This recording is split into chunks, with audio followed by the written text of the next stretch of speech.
Party's on. Sacco versus Sacco. Step forward, please. 36-year-old Kelly Sacco is suing her estranged husband, 40-year-old former frontman for the band Pretty Boy Floyd, Dave Sacco, for half their property because she says Dave was married to another woman at the same time. Order. All rise.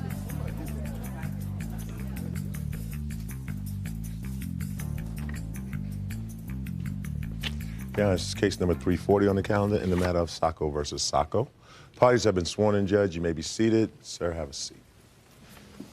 Let me try to put things in certain chronological order based upon the complaint and the answer that the two of you filed, because I have certain questions, some of which go back a very long time. When you were in your teens, you were a foster child. Is that right? Yes, I was. And you were about 17 when you met? Yeah, approximately, yeah. And you were 21? Yes. And you had yourself appointed her legal guardian? Yes. Well, see, I was trying to get emancipated, and they wouldn't emancipate me at that time, but they would appoint him as a legal guardian since he was my boyfriend at the time. So you were boyfriend and girlfriend at that Right. time? Oh, okay. So you went to court and had yourself appointed legal guardian? Yeah. So you were supposed to take care of her and watch over her, right? Mm-hmm. Which he didn't do. So you had a baby. Uh-huh. And then you disappeared for 14 years. Is that right? Well, we both split up. She left the house. We were living together, and she left. I moved in with my mom and dad because he was sleeping around. Couldn't deal with it.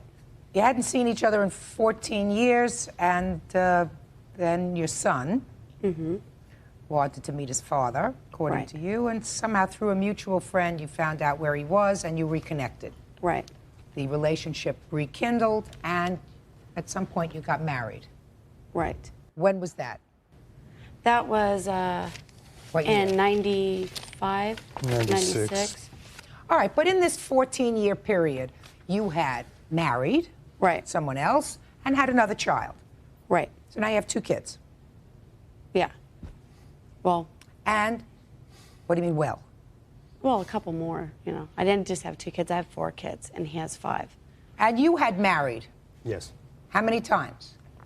Well, Everybody. I got 2 kids. I got 9 kids together. that's where the problem comes in. So how many times had you married 3. before 1996? before her? Yes. Twice. 2 marriages, 5 kids. 2 marriages, 5 kids. Well, how many marriages did you have? 3 marriages, 4 kids. In any event, you moved in together in 96, and according to you, sometime in 1998, you received a call from his last wife's lawyer saying that he was not divorced from his last wife. Right. Therefore, your marriage was real in 1996 was really null and void. Right. And you got very angry. No, I didn't. That's what it says here, because you left. At first, I was shocked, okay? So do I want to stay with this guy or do I want to leave? We were having problems anyway with children and things like that. How many kids did you have living with you altogether of these 9 children that you had? I had 3 of mine and he had 1 of his. Okay. Oh, no, 2 of of his. mine. I had 2 of mine, sorry. We have 1 that we share, and I know. still think it's mine because I raised him. At some point you left. Right. Did you tell him you were leaving? Yes, I did. I took out a couple of personal things of the kids' and a couple little things that I wanted to have, but I only had a small area at my girlfriend's. Oh, did you tell him you were leaving before you left, is my question. Don't tell me what I the few called things. him, told him week I would later. be back at 5:30 that night to tell him. But you had some things out of the house before that evening. Right. All right. Before I Would you got just home. answer my question? Don't try to anticipate what I'm thinking, right? Just answer my question. You didn't plan this separation. You took some things out of the house. You called him that day. You said, I'm coming back for the rest of my stuff because I'm leaving. Right. Why? I called All him right. and told him I was. Now, and then I then you even left seen and him you in took person. some stuff with you, but some of the stuff you left at home, you Right. left with him, and that's what your lawsuit is about. Your lawsuit says that while you were together for these few years that you were together, you both paid for certain things, car, certain furniture, and household items, and you believe that you should have half of the value of those things because he's retained all of that stuff. Right? Right, because I had nowhere to put it. Now, could I? Okay. Now, When she left, she said she took what she wanted. And she called me a week later when she wouldn't tell me where she was. Okay, for a week. I hadn't heard from her or anything. She called me a week later, left a message on the machine saying, I'm happy, get on with your life, I left you with everything. now, when you were together for this period of time, I assume that you did not know that your last divorce had not been finalized. No, ma'am, I didn't.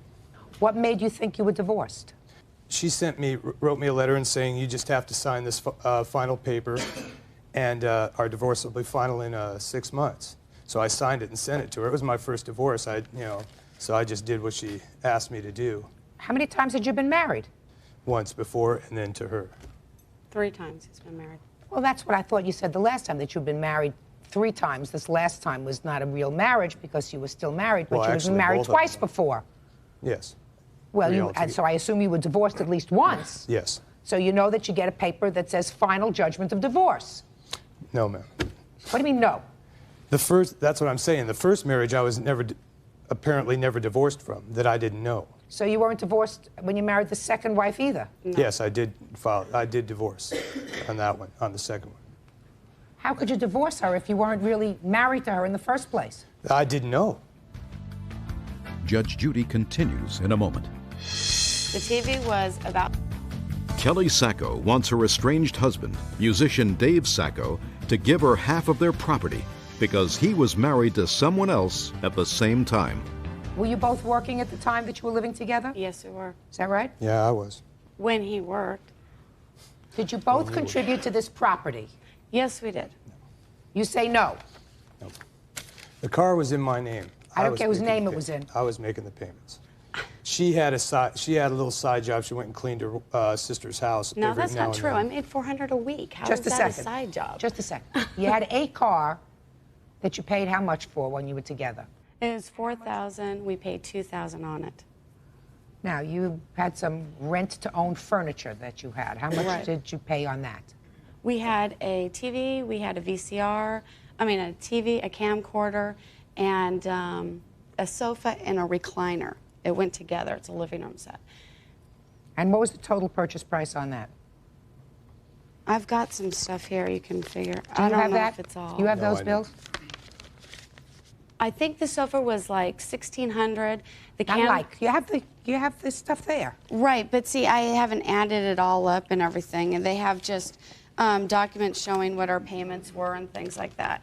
And then these are the ownership deals on this stuff. I'm not interested in the ownership deals. Madam, you have to supposed to be prepared. I want to know exactly what was paid while you were together on the TV, camcorder, and sofa set. Okay, well, the sofa was $16. The TV was about $600. Not about. Give me an about. This is a court. You're I supposed to don't be know. prepared. You don't know, then I don't the know. prices on the TV. Well, then give me what you have the prices on.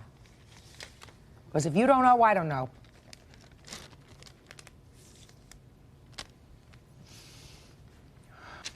It's all confusing to me. I just got these. They Ms. were Sacco, you sent- better get unconfused because so far, all that I have some agreement on is that you mutually paid $2,000 for a car, or you paid $2,000 for a car while you were together.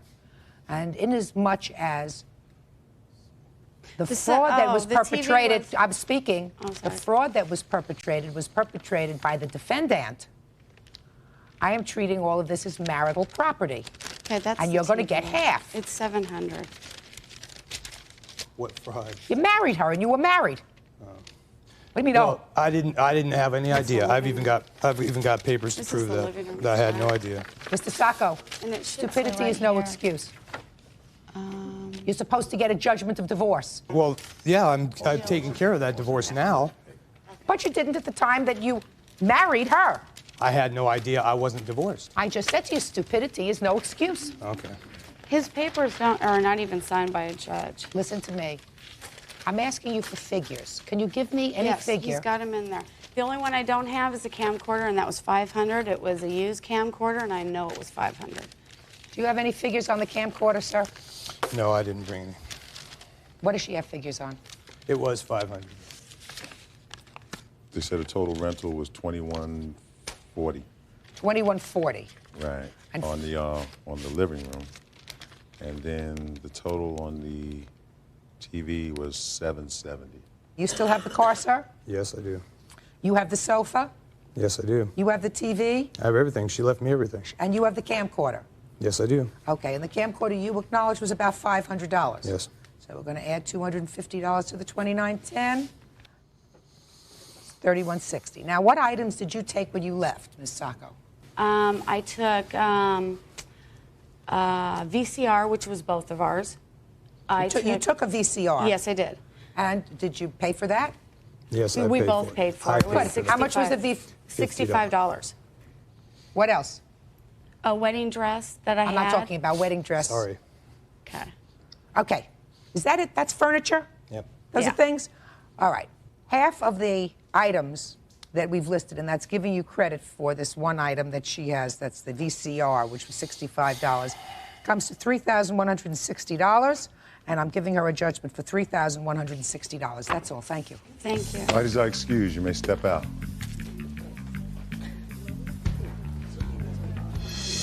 Well, I think the whole thing was stupid because she left me with everything. I'm just glad it's done. And his first wife did me a favor because she didn't divorce him. That helped me. And now the next case. All parties on Bergeron versus Murdoch. Step forward, please.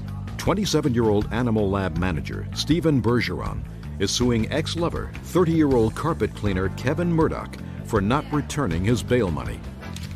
According to your complaint, Mr. Bergeron, you made a loan to the defendant of bail money. Yes, ma'am. And what was he in jail for? Spousal abuse. How much did you put up? $1,510. Has he paid you back? No, ma'am. Judge Judy continues in a moment. Cases, real people. Judge Judy. Stephen Bergeron claims former lover Kevin Murdoch owes him bail money. And you extended another loan to him for a motel room. Exactly. Tell me about that. Well, he needed to vacate his apartment. He had been evicted, so he had informed me that he had no place to go, no friends he could contact, no place he could stay. I offered to put him up in a hotel. Did you discuss repayment? Yes, ma'am. What was the discussion about repayment? The initial agreement that he made to me is that I would have my $1,500 before the end of that following week. 1510. 1510, yes, ma'am. And he said that I would get half on Monday of that week and the other half by Thursday or Friday. That never happened. The second agreement I believe that he made to me was that he was going to speak to a friend and ask him for the money and then in turn pay me that money. The old Ponzi. Exactly. Yes. Then after that agreement, he had mentioned to me that he was going to do some video work. And Did he pay you any money? no, ma'am. And how much was the motel room? $250. Now, according to these papers, there came a time that you agreed to meet at this motel to get some money. It wasn't for that purpose, but yes, we had agreed to meet at the motel. And he wasn't there. No, ma'am. So you went into the motel room and took all of his things. In essence, yes, but there are reasons. Let me hear the reasons. That evening, while I was in the hotel room, it was close to midnight when there was a knock on the door. I thought it would be him.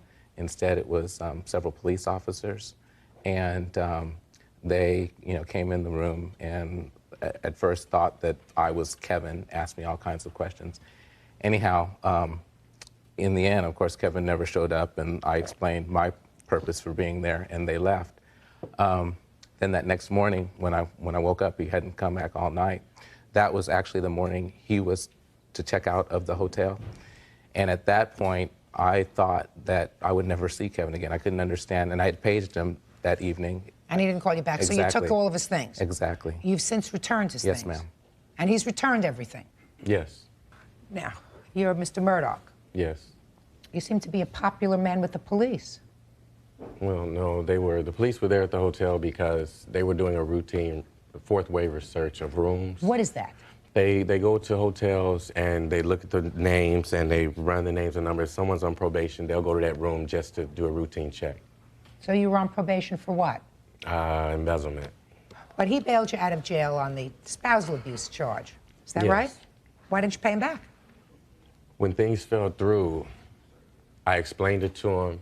He understood that, and there was an agreement that he was willing to wait, but he kept pushing the issue and pushing the issue of wanting all his money by a certain date when I would not spend time with him. He would page me, I wouldn't call back, or I wouldn't meet him. So why weren't you returning his calls? Because he was being real possessive, and I didn't want to, and I explained that to him. So why didn't you just, Mr. Murdoch, give him his money so that he wouldn't have any reason to page you? Well, when I was going to make the first payment, I had just gotten a new job, but I lost the job because I couldn't go to work because I didn't have anything to wear to work. All I had was the clothes on my back because he had taken everything I owned. And when I paged him, he didn't call me back. I didn't have Yeah, that contact. was terrible. You mean you paged him once and he didn't call you back? And he had taken your clothes? Yes. And he paged you how many times because you wanted his $1,510? A lot. And you didn't call him back? There were times, there weren't times where I wouldn't call him at all. I at least called him back once a day. And it wasn't about the $1,500 when he was paging me. All it was about was spending time with me. Judge Judy continues in a moment. Mr. Murdoch, are you working now, sir? Yes, I am. So you got paid? Yes. How much did you give to Mr. Burgesson? Nothing. Why not? You owe him Because- $1,760. No, I owe him $1,510. The $250 for the hotel was something he chose to do. I told him I didn't want him to do it. We talked and we actually argued about the situation, and he would not back off. He just kept pursuing and pursuing it. So you mean he dragged you to the motel? No, actually, I let him get the motel room. But what you're saying is there was no contract to repay him. No, there wasn't. You say in your answer that he took all your things and you lost your job because you weren't able to go to work because he had your clothes. And that's the reason that you don't owe him the money. No, I didn't make the payments because when I started to make the payments and I had that job and I lost the job, I couldn't make any payments, obviously, because I didn't have the job anymore. Well, that's what you said here. Exactly. Exactly. Judgment for the plaintiff in the amount of $1,760. Thank you very much. That's Parties all. are excused. You may step out. Judge Judy continues in a moment. And on the next Judge Judy, a family showdown over a stolen moment in Iran's house. Who else was present? His girlfriend was crying, but there's no way I'm gonna let someone sit there and fondle me while I'm sleeping. Judge Judy. Parties on Bedford versus Matthews. Step forward, please. 42-year-old homemaker Pamela Bedford claims 21-year-old Sharissa Matthews smashed her car windows. Sharissa says Pamela's daughter, Shamika Freeman, sprayed her with mace. Order. All rise.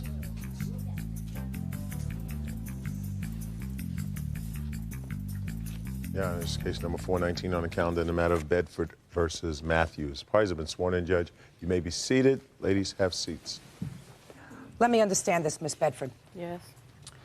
Your daughter, that's your daughter, Yes. and the defendant had a relationship with the same man. Yes. And your complaint alleges that the defendant has been harassing you, your family, and your daughter, and that ultimately culminated in her smashing all of your car windows while you were actually in the car. Yes. So how long has this problem been going on between your daughter and the defendant? It's been over a year, maybe, it's been close to maybe 2 years, going on in February. What's the name of this young man? Reginald. Reginald. And where is he now? He's incarcerated. Ah! Ah, perfect. So these two geniuses are involved with the same person, fighting over him, and he's in jail. Yes. Yes. Okay, my daughter, Shamika, she broke off the relationship with Reginald, and Sharissa continues to stalk and bother us and harasses us. Wherever we go, we have problems with Sharissa. I have several police reports. I have a restraining order against her. And So, she's, go ahead. Okay, excuse me. And she continues to do the same thing. He's incarcerated today, and she still continues to harass. Maybe she's got nothing better to do with her life. No, I don't Excuse me, think Your so. Honor, that is not true. That is Well, not true. I'm gonna but get I'll to wait you. till you finish. Yeah, good. Tell me about these car windows. Okay, on October the 5th, I was looking for a parking space You live in the same neighborhood? Yes. close by. Go ahead.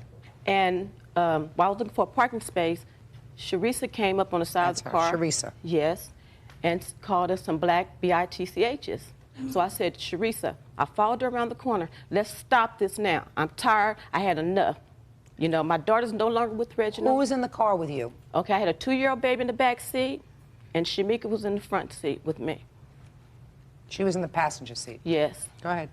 So I followed her, and I tried to, excuse me, to get her to, you know, sell the thing, but she wouldn't. So she came out from her car with a pipe between her legs, and she smashed the windows. She banged them. Tell everything. Shh, just a second. Okay. Well, so far, Miss Matthews, you acknowledge in your answer that you did, in fact, get out of your car Yes. with a pipe Yes. and smash all of her car windows. Yes, I did. Okay.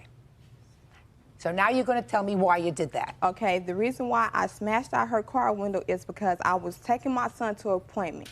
Okay, You I have a might son? Yes, I do. He's How- 1 year old. And Reginald is his father? Yes, he is. Okay, and my son was in the car with me when I was taking him to an appointment. And I might have did say, look at these black whatever. But I didn't say it to her, and I did not stop by her window and said it. So I'm going, and I'm keep going where I have to go to. She turns around from parking and follows me, pull up on the opposite side of the street and try to mace me while my son in the car. Okay. Now, she's on the opposite side of the street. Opposite side of the street. In her car? In her car. You're in a parked lane? No, I'm not parked. I was driving. Was she pulled up in a parked lane? She pulled up on the opposite side of the street of me, on the other side of the street. What was in the middle of the two of you? Nothing. The line where the cars where you can drive through. Okay. And you say that you saw her take out some mace? Yeah, she took out the mace and she was finna spray me. And I looked at her and I said, you stupid, you think I'm gonna leave my window down? And I rolled my window up and I said, you think I'm gonna just actually let you mace me? And I wouldn't even think her mother would pull up on the side of me and let her do something like that. So who was gonna mace you? Shamika had the mace in her hand. Shamika? Yes, and my son was in the back Just a minute. seat of me. Just a second. So Shamika had the mace? Yes, Shamika had the mace. Well, if you were on opposite sides of the street and she was going in one direction and you were going in the other No, direction, she put- shh, then the two drivers would be together. Okay, my mistake. The two am I right? You're right. If you pull up this way and one comes up this way, and I'm not really good at this. Are you following me, Bird? I'm following so far. That means that the two drivers would be next to each other. Okay, I understand what you're saying. Well, I mean, she put up, she was going the same direction I was going. She put up on the opposite side. All right, so now she's going in the same direction you're going. Okay, that's what I meant the first time. She's going in the same direction you're going Exactly. in. She pulled up next to you so that Her daughter Shamika was exactly, closest to you, exactly, and your window was open. and my window was rolled down. Because you had just called her a name. Well, no, I was speaking under my breath. Evidently, they must have been reading my lips in order to really realize what I said. So then you got really scared. Yes. And because you got so scared, I had my son in my back seat. you had the son in the back of The the mace car. So could've you went did in the what back. every normal person Would have did. would have done, which was Exactly. roll up their window and take off as fast as you can to Yeah. get away from Shamika and the mace. Yes. You did that. So where did the pipe come from between your legs? They kept following me. So I got to a certain point So where they followed you. How long did they follow you? they followed me from 104th. I made a right. I got out my car on 104th and I asked them, what is the problem? Just a second. At 104th Street, you left your son in the car. I had a person in the car with me. She's not here today. All right. So now you tell me you had your son in the car and somebody else. Yeah, but she's not here, so I All wasn't right, really it gets trying better to... all the time. So you left the two of them in the car. Yeah, because and shut up! Where did you get the pipe from? I already had the pipe in my car. I know you had it in the car. Where in the car did you have Out the of the pipe? back seat. Okay, so you got out of the driver's seat. You opened up the back door to get the pipe? No, you wrong, because until I bust the window, I bust her window on 105th in town. Because I said forget it, because she was searching in her car like she was searching for something. So I said forget it, I'm not gonna sit here, I'm finna get back in my car. I leaves. She's still following me. Okay, now I'm getting mad because she's still following me. I'm like, okay, she should leave me alone. I have my son with me, so I wait till I get around people and they yelling stuff out the car. I parked. She put up on the side of me, still harassing me with my son. So in order for me to get her off of her, I bust her window so I can get away so she can leave me alone.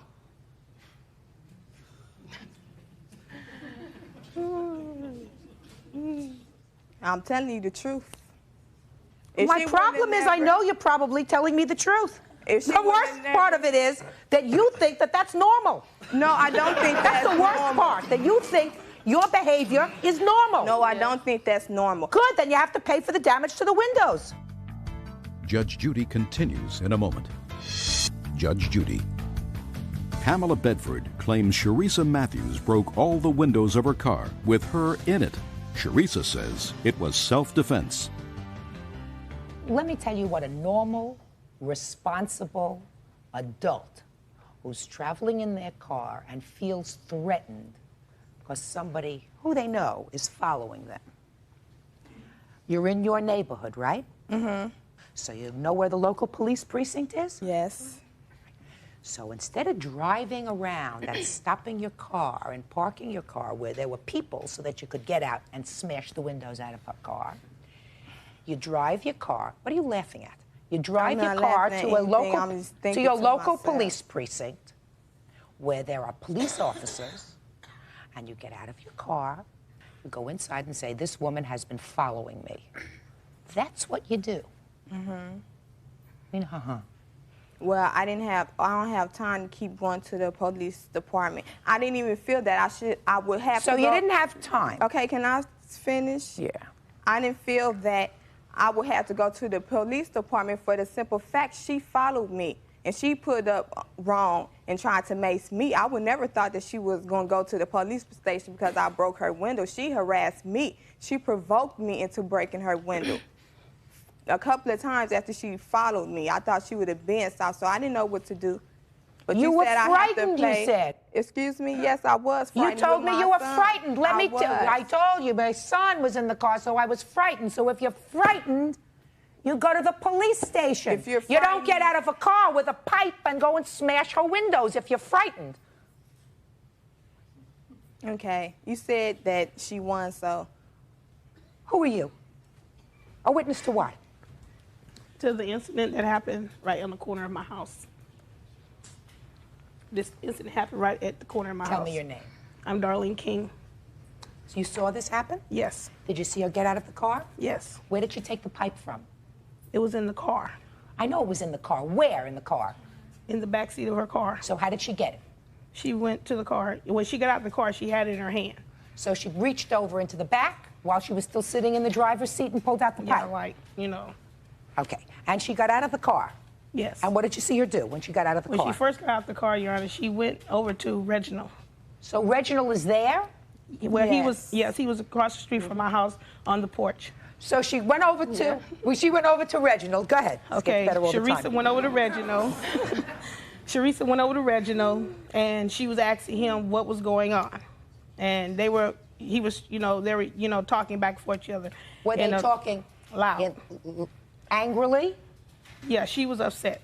So she was talking to him, what's going on.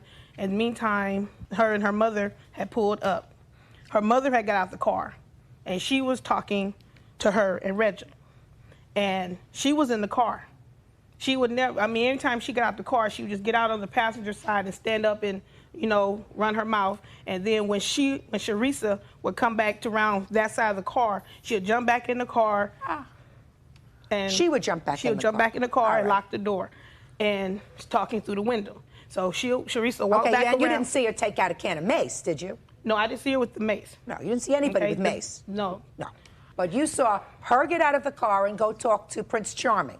Yeah. Right? Right there. And then she got out of the car. You got out of your car to go and talk to the two of them? Beg your pardon, no. Did you get out of your car? She got out of her car talking. Talking to whom? My fiance, Reginald. Fiance. Yeah, my fiance. I wouldn't say fiance for somebody who's in jail. I would try to distance myself as So, far as I could from somebody who's in jail. So it just kept going back and forth, back and forth. And by now, you know, like everybody's outside looking. Everybody's outside. God, I believe you. I have a tendency to believe you. Go ahead, keep going. What else did you see? On that corner, just everything goes on in that corner. So well, I'm trying to tell her, I said, well, just get in your car and leave. So if she come back, Shamika, you know, like I said, she get in and out the car talking. She only says stuff when Sharice's on the other side of the car. Okay, so she was sort of taunting her. Yes. She was taunting her. She was coming out and saying something and then running back into the car when she would come around, right?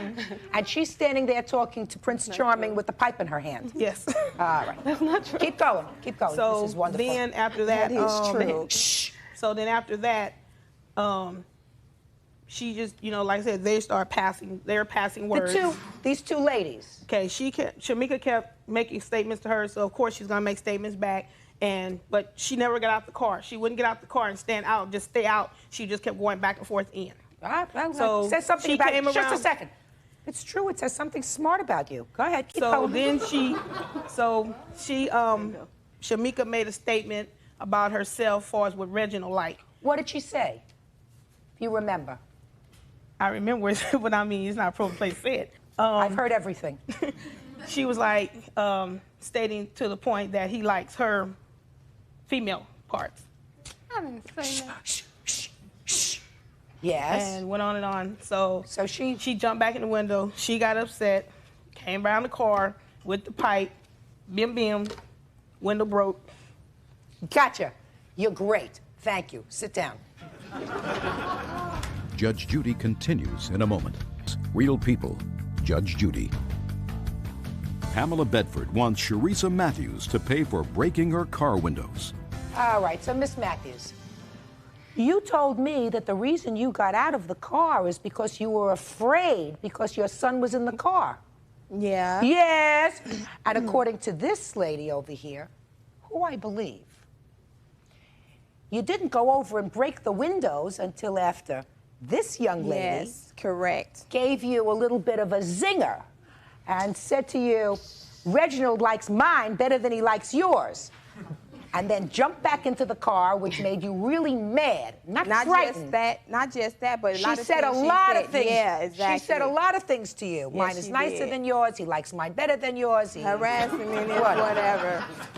But if that's the case, he'll be with her, not me. So I'm gonna leave that alone. Why you keep Chuck, running back? hey! Would you sit properly? Sit up. Let me tell you something. This prize package who is currently incarcerated, right, should be the one that if you're angry with somebody, you should be angry with him. What are you angry with her for? I never could quite understand that. First of all, this is not your husband. Even then, gives you no license to go out and break somebody's car windows. But it's not even your husband. You say he's your fiancé? Yes. Did he become your fiancé before or after he became incarcerated? Before. We get married in January. Is he going to be out of jail by January? Yes, he will be. What is he in jail for? Something. Something. Of course he's in jail for something. I'd rather not say. But I guarantee it's not the first time he's in jail. No. Nah. So this is certainly a wonderful father for your child. Anyway, Miss Matthews, give me the estimate on the car windows. Okay. And I also have photos. I'll take a look at the photos. There's no question. She broke the car windows. because she was mad. Because they was following me. If they would have never no, followed me. you were mad. Not that they were following you. Yes, you were mad I was because mad she said. I don't care about what she said. That doesn't mean nothing to me. Words do not bother me, Your Honor. Well, you weren't frightened, that's for sure. Excuse. All right. Broke all the glass. And I broke one window, and I don't feel no one window cost no $226 for a side window. I'd like to charge. I'd like to get you for more than that. Because there was somebody in the car at the time you broke these windows, right? Right? No, it wasn't no one in my car at the time. Not your car. Why are you yelling? Because I can't believe that somebody who is going to have to raise a child, quite frankly, madam, is as thick as you are. And short-sighted. And it's just sad. It's just sad how thick and short-sighted you are, and you are going to rear a child with a guy who's incarcerated. It's not my fault he incarcerated. It's not my fault. Not your fault he's incarcerated. No, it's the government's fault. Right? It's the government's fault that he's incarcerated, right? The judge's fault. It's not my fault. It's the judge's fault. Judge Judy continues in a moment. Mr. Reginald has been incarcerated not once, not twice, but more than that. And at the time that you entered into your relationship with him, became pregnant, unmarried with his child, you knew that he had a history of being incarcerated, which makes you a fool to get involved with somebody like that. No, and it makes you a triple fool to have him in jail now for probably the third or fourth time, and you are waiting for him to get out in January so that you can tie the old knot and say, it's not my fault.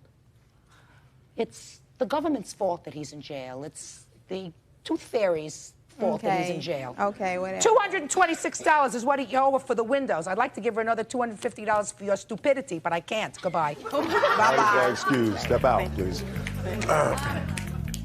Judge Judy continues in a moment. And all parties on Chavarria versus Coulter. Step forward, please. 21-year-old customer service rep Jennifer Chavarria charges ex-boyfriend, 21-year-old auto mechanic Robert Coulter Jr., dented her car with a tobacco pipe. Robert claims Jennifer tried to run him over.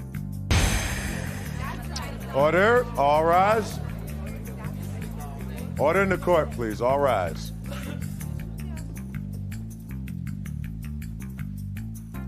Your Honor, this is case number 412 on the calendar in the matter of Chavarria versus Coulter. Parties have been sworn in, Your Honor. You may be seated. Sir, have a seat. So you had a little romance. The romance was over, right? Right. Yeah. How long did this romance last? 2 years. And after it was over, you still had mutual friends. That's what I get from these papers. Yes. I guess you could say that. To say, yes, ma'am, you're better off. Yes, ma'am. One evening, you were driving him home. Mm-hmm. You'd been at a gathering. Yeah. And you claimed that at that time, when you drove him home, an incident occurred, and he came out, and he hit your car, you say, with a tobacco pipe, and caused $600 worth of damage. Yes, ma'am. You say she tried to run you over with her car, and you fell on the hood of her car. Yes. Because she tried to run you over. Right? Yeah. Okay. So now let's hear the version of events. I dropped him off. I said, okay, bye. He went in his house. My friend Eric, he was living there at the time, and he had to use the phone. So Eric went in to go get the phone for Ricky to use, and he came back out, and Ricky got on the telephone. Bobby proceeded to walk out. Who's Ricky? My witness. And he is? He is Bobby. Bobby. Bobby went in to get the phone? No, Eric did, Your Honor. Eric was his roommate at the time. You see, me, Eric, and Bobby lived together under his father's roof. Somebody went in to get the phone. Mm-hmm. And you were waiting outside for them? Yes, ma'am. And what happened? Then Bobby proceeded to go in the house, and he came back out, and he brought this bag of stuff out to me. In this bag, I open it up. There's my pictures all torn up, and there's a note in here that says, these are the women I slept with while I was with you. So I got very angry, Your Honor. So I went up to the door, I knocked on the door, and when he answered it, I slapped him. In the face? I said, yes, in the face. You knew you shouldn't have done that. No, but I was very angry, and I shouldn't have done that, but I was very angry. So then I said, we're leaving now, and Rick would not get off the telephone. So I honked my horn, and as I proceeded to honk my horn, he came out and started bashing in my hood. With this pipe? Yes, with this pipe. And he had this big old ring on his finger, too, that caused a big old scratch in the car. And then as I did that, I didn't know what to do, so I threw my car into drive because I didn't know what to do. And I went and I stepped on the gas, and I almost hit him, but I did not hit him. And then I threw my car into reverse. By then, Rick had finally gotten off the phone, and Rick got in my car, and I drove off. Well, I had left Eric there, the roommate, my friend. I had to go back to get him. So I drove around the block, and as I pulled up to come back and get him, I pulled across the street because I did not want to go on his property again. And as I did that, he started walking up to my car, but luckily Eric was in my car first, so I took off, and that was the end of the story. Now, Mr. Coulter, I read your answer. Let me see the package, please. And in your answer, to your credit, you apologize for writing this note to her. Why did you write her this note? I was just really hurt. I didn't know what to do. I just wanted to. What were you hurt about? The whole event leading up to the breakup, all the events leading up to the breakup. But now you're not together anymore, so what'd you write her this note for? Because we were supposed to try and still be friends after the fact. And every time we would go out, she was really rude to me, and a few other things. But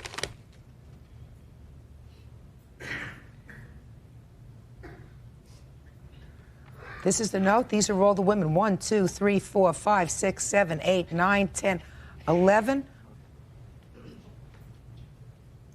You didn't really sleep with all these people, did you, sir? no. That was your wish list. Yeah, I guess you could say that. Right?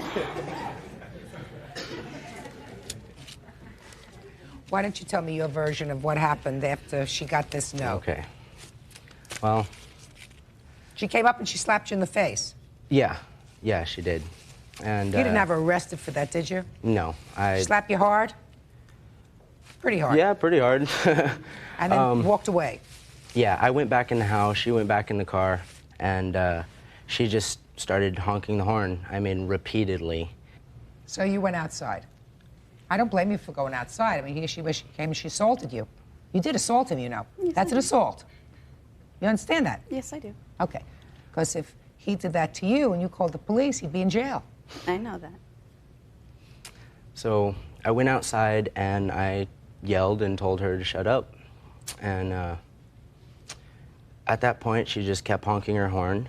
So open-handed, I hit the hood of her car. Not very hard, just, you know, and told her to shut up again. And she stopped honking, threw it in drive, and hit me. I still have a scar on my shin of where it hit me. Let me see. Want me to come up? Sure.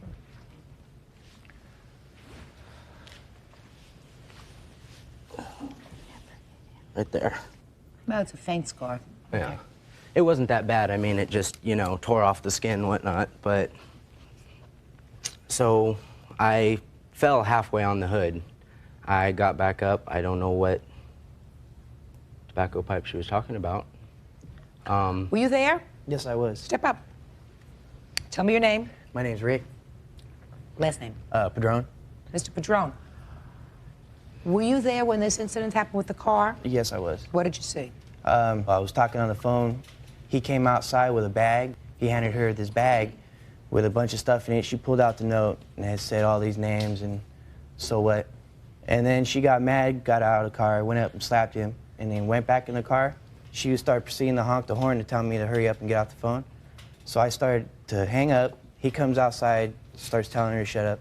She puts her car in drive, and then proceeded to go forward, went about an inch, inch and a half, and he proceeded to get on the hood, start pounding on it pretty hard, because I was going to grab him, but I decided not to because I didn't want to cause no more trouble. Oh, well, that's pretty much what he says happened. A, I don't believe you when you said it went forward an inch. You know how big an inch is? It's about like this big. It's about like this big. That's an inch. Right, Bert? That's right.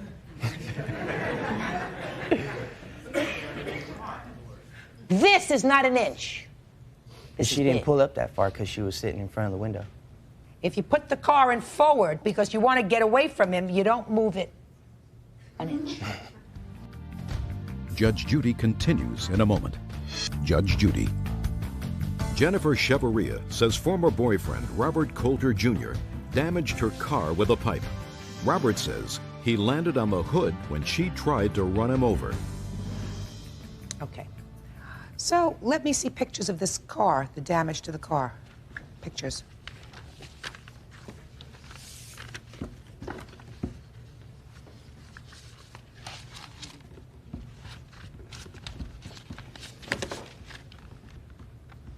Is it these little holes that you are talking about on the car? Yes, ma'am. Mm-hmm.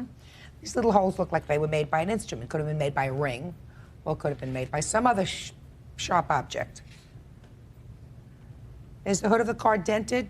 Yes, In ma'am. addition? It was when it all happened, when it was all said and done, the hood was creased in completely. 'Cause I and fell on He it. fell on it. And they had taken it and they had banged it out, so that's all that they could not bang out. Well, you banged on the hood of the car a couple of times with your rings. Yes. You know that. I mean, I could tell that from here. Yes. And is that when you were laying on the roof of the car? Yeah. Mm-hmm. Because you were angry. Yeah, I was very angry. All right. So everybody was very angry. So let's see what we have. You wrote a note indicating that you take an awful lot of Viagra. 12, 14 of her friends. She gets angry. She comes to the front door and assaults you. That's going to cost you. Then she starts honking the horn. You come outside, she's still very angry.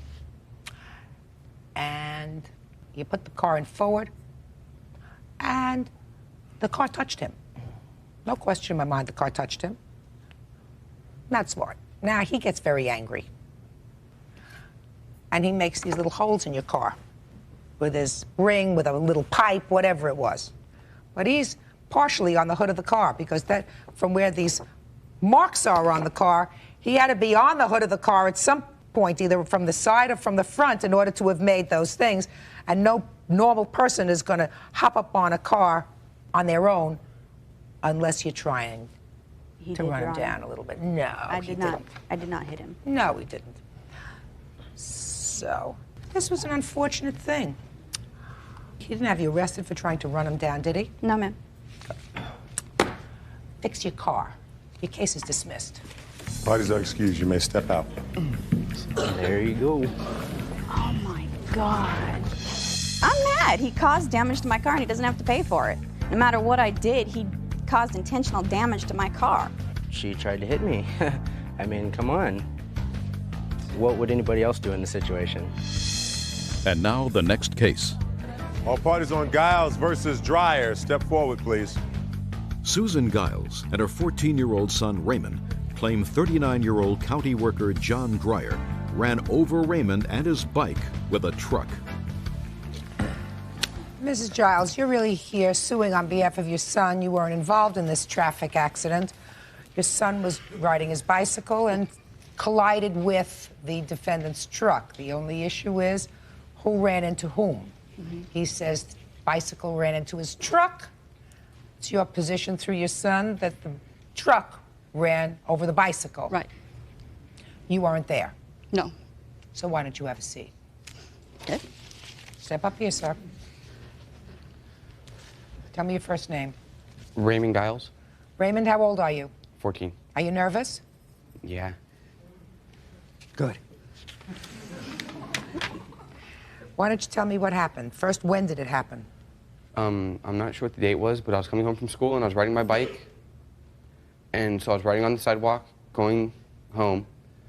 And when I was about halfway between one of the Are driveways. you allowed to be on the sidewalk? Well, it's like the only place to ride. What about in the street? The street is, I just wasn't riding there. Are you supposed to ride your bicycle in the street? Yes. You're not allowed to be on the sidewalk. No. And that's where you were? Yes. Okay.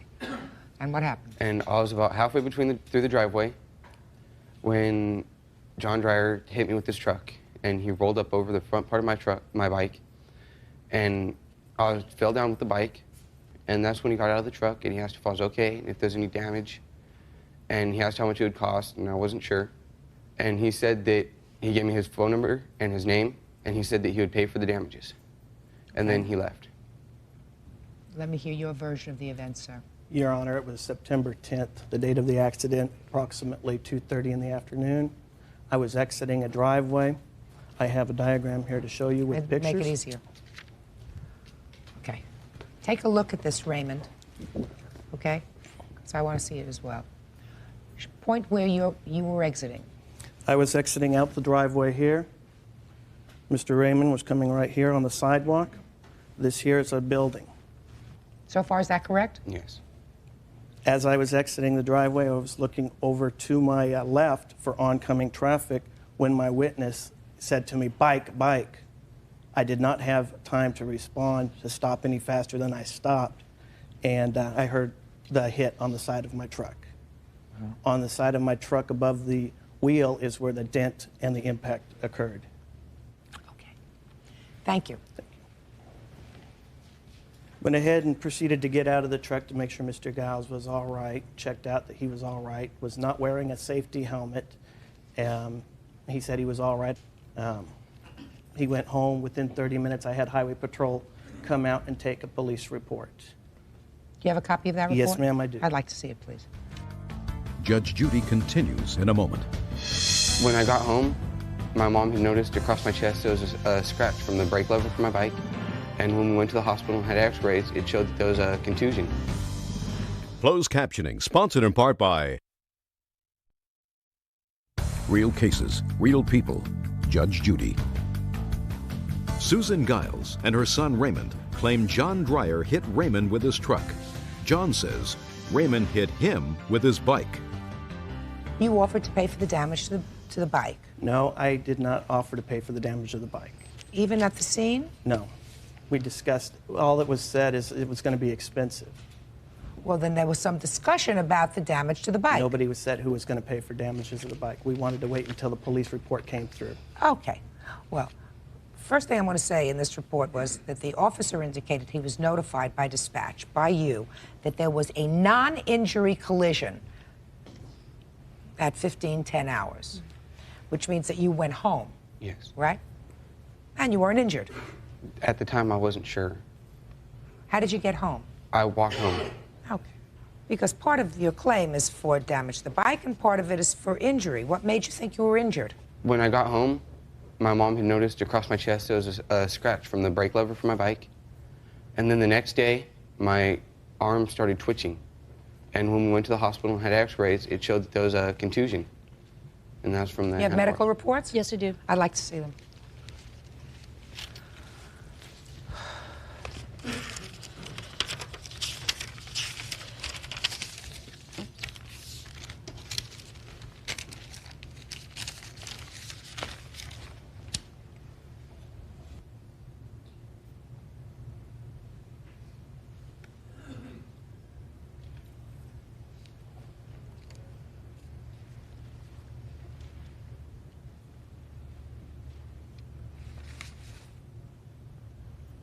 Well, they really didn't find anything. Right. Certainly. Soft tissue. They found nothing. Right. Okay. First of all, you understand that you were driving your bike where you shouldn't have been. Yes. Right? So you are at least partially responsible for what happened. Yes. Partially. And you, sir, are partially responsible for what happened because it says right here that you were exiting. You were looking to the left. Yes, ma'am. Right? Mm-hmm. He was coming from the right. Right. Right? And clearly your vehicle went over his bicycle. He couldn't stop in time when you came out of the driveway, and you didn't see him because correct. you didn't look. Right. All right? So we have damage to the bicycle in the amount of $170, and we have medical bills totaling? Approximately $700. The bone scan was $580, and the emergency room was $96. And do you have any form of insurance? Yes. And how much did the insurance cover? So far, the insurance has paid $50. Why? On the urgent care visit, the bone scan hasn't been paid for yet. Well, did you submit it to them? Yeah. Do you usually get 80%? They usually cover it all. They usually cover it all? Yeah. Well, their portions. Judge Judy continues in a moment. So the total for your unreimbursed medical is $50 plus the $170 for the bike. Okay. Raymond, I'm going to ask you a question. What do you think is fair? I don't know. I don't know. I'm not really sure. Well, you understand that each one of you is a little bit at fault, Yes. right? You understand that each one of you was a little bit at fault? Yes. You think it's right that you should take care of half the bill and not ride on the sidewalk anymore? You know, you just got to look both ways, right? Yes. Because this wouldn't have happened if you were riding in the street, right? Yes. Okay. So I'm giving you a judgment for $110. That's it. Thank you. Parties are excused. You may step out. I'll just back to your right, please. Judge Judy continues in a moment. And on the next Judge Judy, an underage party. I was the only one there not drinking. That's a lie, Your Honor. A kid under the influence of violence. I saw him with the trash can in his hand like this. When I backed up, he hit my car with the trash can. I didn't throw the trash can at his car. But whose story do you believe? He was drinking beer, and I watched him fishtail into the trash can. Judge Judy hunts for the truth. You saw him throw the garbage can at the car. Look at me. Judge Judy. I want your eyes to stay fixed on mine. You are about to enter the courtroom of Judge Judith Scheinman. The people are real. The cases are real. The rulings are final. This is her courtroom. This is Judge Judy. 18-year-old waiter Michael Cleary is suing former schoolmate 18-year-old draftsman Steve Tibbs for throwing a trash can at his car. Steve says it's Michael who's responsible for the damage. Come to order. All rise. Quiet in the courtroom. Yeah, this is case number 400 on the calendar in the matter of Cleary versus Tibbs. Parties have been sworn in. Judge, you may be seated. Young men have seats. You're welcome. Mr. Cleary, it is your claim that the defendant threw a trash can at your car one evening, causing damage to your car. Mr. Tibbs says that he had nothing to do with throwing this trash can at your car. When did it happen? Where were you? And what were you doing? It was November 9th, and it was after our school dance. And me and my friend and 3 other people were at the park with our friends, and Stephen Tibbs showed up, and we were just all hanging out there, you know, just looking for something else to do. But it started getting late. It was around 12:40, and I had to be home at 1. So I was like, I'm leaving now. And the girls, the ones that I gave a ride there with, they knew I was the only one there not drinking, and so they wanted to... That's a lie, Your Honor. They knew I wasn't drinking, so they wanted a ride home with me because they wanted to go to the party because Tibbs asked them to go to a party. And when they said no, they were going to get a ride home with me. That's a lie. What word didn't you understand? I said, be quiet. Go ahead. Tibbs became very angry and to a point of violent. When the girls started getting in the car, he was pushing them, and one of the girls' leg was still hanging out, and he slammed the door on her leg, or he tried to, and I mean, it bounced off her leg. After we got in the car, we could see him. He had the trash can picked up, and people were yelling, Tibbs, no, Tibbs, no. Did you see him with the trash can in his hand, not I the saw him- girls? I saw him with the trash can in his hand like this. He had the trash can up around his head level. And I was parked. I had to back up and go like that, and he was on this side of me.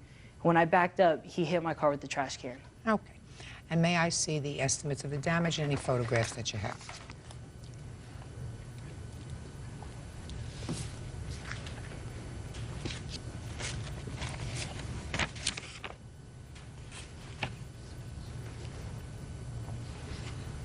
So the trash can didn't hit the top of the car, it hit the side of the car. Yeah, the rear right fender. All right, Mr. Tibbs, now hear your version of the event, sir. Okay. Now it's time to speak. All right. I have a little bit of different story. First of all, I didn't throw the trash can at his car. Let's start from the beginning. You're out in the field with the park. Yeah, I'm at the park talking to girls, and I'm with my witness, Frank. I see Mike drive in. He drives in kind of crazy. His tires were screeching. He came from the dance. When he got out of his car, he was drinking beer. For the half hour we were there, I seen him drink 3 beers personally. He stumbled back into his car. He backed out, peeled out, and I watched him fishtail into the trash can. The damage was on the bottom right-hand side. I watched him hit the trash can. So you did not throw the trash can at his car? No, ma'am. Okay, do you have any witnesses here, sir? Right here. Step up. Tell me your name. Sean. Sean what? Blevins. Tell me what you saw. Well, when we got there... Look at me. Sorry. When we got there, we were talking with the girls. I want your eyes to stay fixed on mine.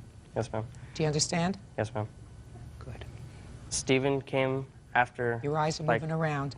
Came like 5 to 10 minutes later, and he was drinking. Had friends with him, and then we were gonna leave, and he got mad at the girls because they didn't want to go to the party. So he started to become violent with the girls and started like pushing them around. Okay, fine, then you, and stuff like that. And then we got in the car because Mike had to be home later on that night because he had something to do the next day. And we started backing up, and I heard people saying, "Tibbs, no, Tibbs, no." And I looked out the back of the car because I was in the back seat, and he had a green garbage can in front of him, and like the driveway comes in right here, and there's like a little island type thing where you could park next to it, and the trash can was right here, and Mike was parked over here, and Tibbs and a whole bunch of other people were standing over here. And then we backed up, and we went to take off because we were giving the girls a ride home, and he threw the garbage can at the car. You saw him throw the garbage can at the car? Yes, Your Honor. Did you see it hit the car? I want you to listen to me very carefully, because I've looked at the damage to the car, and I'm not saying he's not responsible for the damage. My question is, did you see the garbage can at that time hit the car as he threw it? Yes, Your Honor. Or did you see it hit the ground and then bounce up at the car? No, it hit the car. He was like this, and he threw it at the car, and like the corner of the garbage can, it hit the fender, and it dented it, and then it fell down, and all the garbage and everything came out of it. Now I'll hear your witness. Your name, sir? Frank Ambrose. Where were you standing? I was standing by my truck. I was the one driving. Who were you driving? Steven, just me and him by ourselves. We went there to meet up with girls. It's right by the school parking lots. Okay. The park and everything. We meet up there a lot. We went there. When we got there, he was with a bunch of girls. I don't remember seeing his witness. This is the first time I've really seen his witness out of school.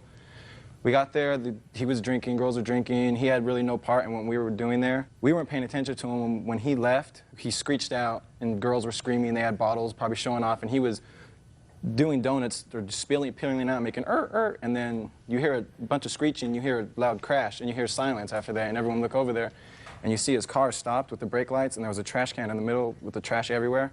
And he didn't do anything, stop or confront any of us, look back or anything. He stopped, and we were going to wait for him to get out the car. It was about 15 seconds, but it felt long, and he just drove away. And we didn't hear of anything, Steven Tibbs' name into it until, that happened about a Friday, I would say, because it was dance, until I think Monday or Tuesday at school, him trying to blame Steven Tibbs. And Steven doesn't even go to bar, I think that's why. A note for yourself, Your Honor. Mike contacted my father at my house and told him, he said that I threw a trash can at his car. My dad said, if I committed a crime, then file a police report. A police report was never filed in this case. Real cases, real people. Judge Judy. Michael Cleary says former schoolmate Steve Tibbs threw a trash can at his car. Mr. Cleary, I have two witnesses on each side, and all of you look as if you're telling me the complete truth, right? Right. So all I can do is look at the photographs that you provided and try to find something that's consistent with either story. Now, both you and your witness say that he was standing not far from your car, correct? Right. He picked up the trash can over his head, and he's a tall young man, and he threw it at your car. Well, if he picked up the trash can and threw it at your car, you would have damage to the top part of your car. Or even if it landed on the side of your car, most of the damage would be on the top part. What you've shown me here is mostly damage that starts at the underside of the car. And that would be quite a trick. If the trash can was over his head and in a downward motion he threw the trash can and it landed on your car, the damage here is inconsistent with that. It's more consistent with either he may have thrown the trash can and it may have collided at the same time he threw it with your car and sort of bounced up and hit the top of the, the top of where the wheel is. That's why I asked your witness whether the trash can hit the floor first and then the car. He said, no, it hit the car first, right? Yes, Your Honor. I cannot be satisfied based upon the statements of the witnesses and these photographs that you've established your case, Mr. Cleary. Anything else you want to tell me? Yes. If you look, there's damage to the tire because it goes like this, right? And it was bent down. It hit the base of it, you know, where it protects the wheel, and that's why it's bent down like that. It hit the base of the wheel, but that is also consistent, Mr. Cleary, with the defendant's statement that you would do in figure eights around the parking lot and hit the trash can. It's also consistent with that. If I was spinning donuts, my whole car would hit the trash can, and it would have been a bigger dent. I don't know that at all, sir. I know that there's a lot of damage right on the lip. Because that's right where on the trash can hit the lip. I know, you were inside. I can't make a judgment, certainly, sir, even by a preponderance of the evidence that he's responsible for this. Where are all the girls who were there? All the girls who were shouting, "No Tibbs, no." Where are all the girls? Their parents didn't allow them to come. This may be one of those cases that is never going to be solved, but based upon the evidence that I've heard today, I cannot conclude by a preponderance of the evidence that Mr. Tibbs is responsible for this. Mr. Tibbs, only you know whether or not you did it, right? That's correct, I didn't. You didn't. Bye. Apologize, excuse, you may step out. He was mad because the girls weren't going to his party like he wanted them to. He doesn't like me at all. He was drinking a little bit, and he just had a bad attitude about it. He hit the trash can, sliding into it. My car don't have enough power to showboat. I got a 4-cylinder piece of crap car. He wants someone else to pay for his mistakes. That's what it comes down to. And now the next case.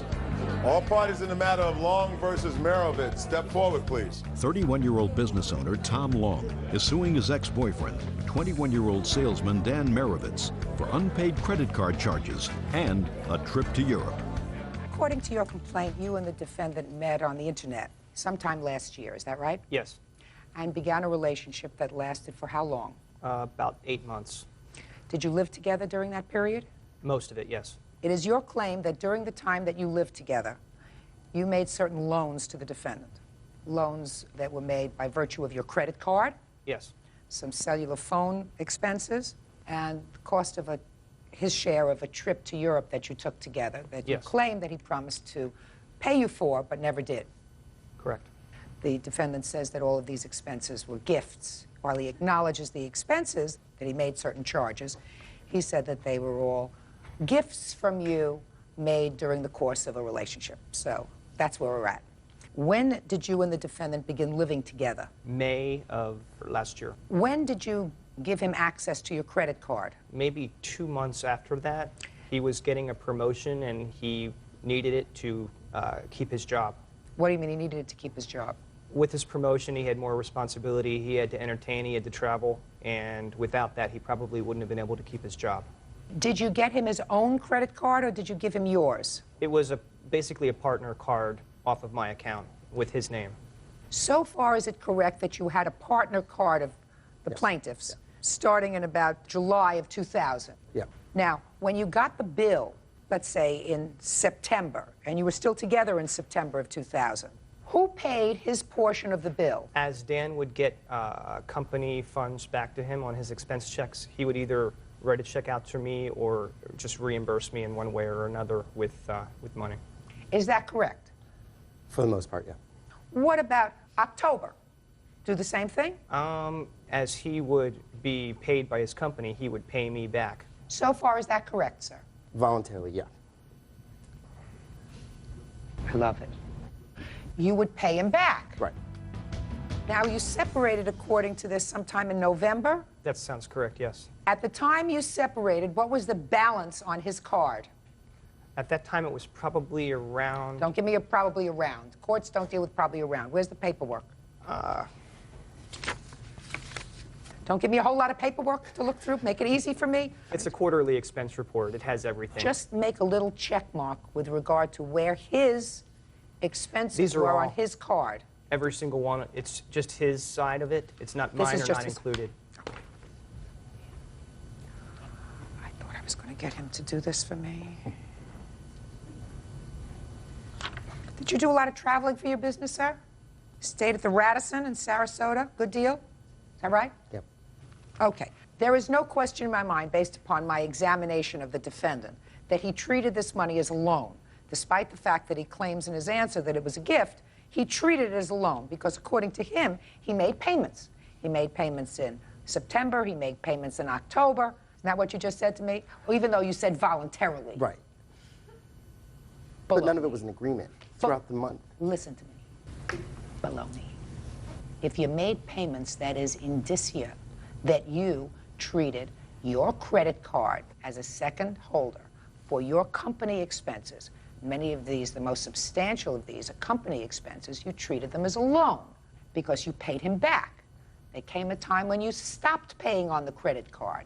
On what day did you stop paying on the credit card, sir? I think when I left, when we split. Why? Tom gave these things to me. I voluntarily gave him the checks on a month-to-month basis. All right, let me ask you this question, Mr. Meyerowitz. Yes, ma'am. Do you honestly believe that Mr. Long, had you not paid him back as you got these checks for reimbursement from your company, would have continued to allow you to use the credit card? I don't know. I don't know. Yeah. There were many Well, why threats would you throughout the whole think, time. Mr. Meyerowitz, not only were you getting substantial monies back from your company, you expect him to pay the bill and you get reimbursed and you put the money in your pocket so that you get extra money. Is that what you're telling me? And that the money that he advanced you on his credit card, sort of like additional salary to you. Right. Is that what you're claiming? Is that what you're claiming? I just want to know your position. That he was giving you this money and he was saying to you, you can keep the checks that you get from the company to cover your cell phone and your hotels and your meals and your client entertaining. You keep that because I want you to have that extra money. That's what your position is. Right. I'm not. Oh, I'm getting too old for this. Wrong. All right, now let's deal with the trip to Europe. Let me hear about the trip to Europe. Well, I had a lot of Sky Miles points, and I had told Dan if he paid $500 worth of the entire trip, I would pay for everything else. And he paid about $100. When did he pay the $100 towards the trip? Probably on his own credit card when he was paying for a dinner or something. You mean on your credit card? No, actually on his own this time. Oh, it's hard to use your own when you have somebody else's. I didn't even have my own. Whatever. But what expenses did you actually incur for him in Europe? You used your points to get there. I have that right here for you.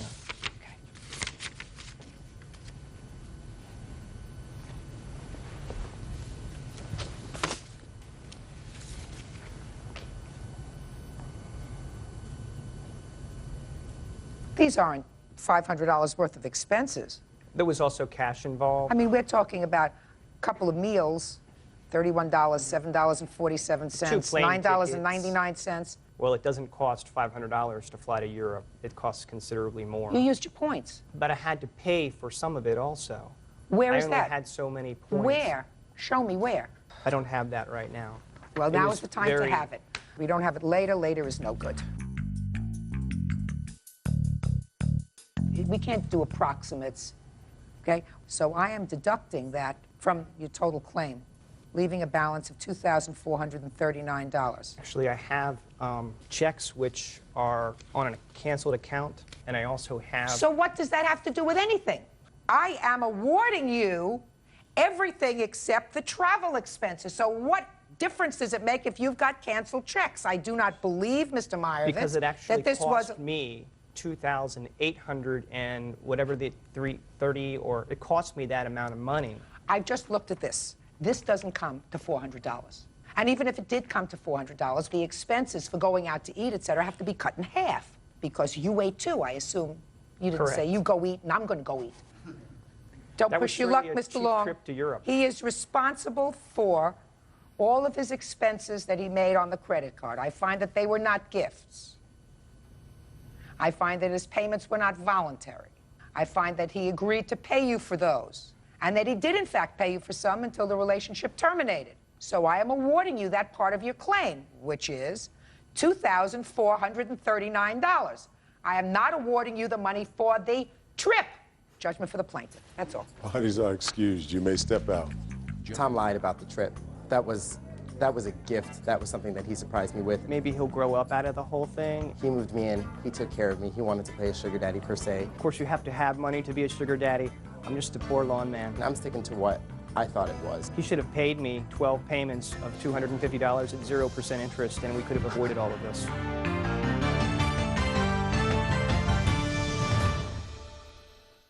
I was hit and bleeding. Was it an act of violence against her I seen something hit her in the head. I had to have my head stapled. or self-defense from her? She comes around putting things on my doors, windows. Why do you put these notes on their door? When it's over, you won't know what to believe. It was a man inside of his house. The man had no clothes on. You know, he stalks me. Miss Eskridge, do you take any medication? A powerful Judge First, you claim a couple of small loans to the defendant to help him out with rent and stuff. And you were his girlfriend, according to you. And then you say that at a party, he became enraged about something, threw something at you, and cracked your head open. Mm-hmm. Your head had to be stapled together. You want him to pay for your medical bills, your pain and suffering. Mr. Curl says he has the clue as to what you're talking about. How do you know him? In November, my neighbor called me, and she told me that him and his girlfriend have an apartment underneath me, that his girlfriend had kicked him and his 4-year-old out at 4 o'clock in the morning, and could I help? I had previously helped her, 3 other people, referring them to the manager. She's my friend, to get apartments, so she knew that I would help. He was staying with my friend's house. I gave her like $60 for rent for him and his baby to stay. For him? Mm-hmm, and his little girl to stay. Okay. But anyway, after that, in December, he got an apartment in our building. I went to the manager and begged for this apartment.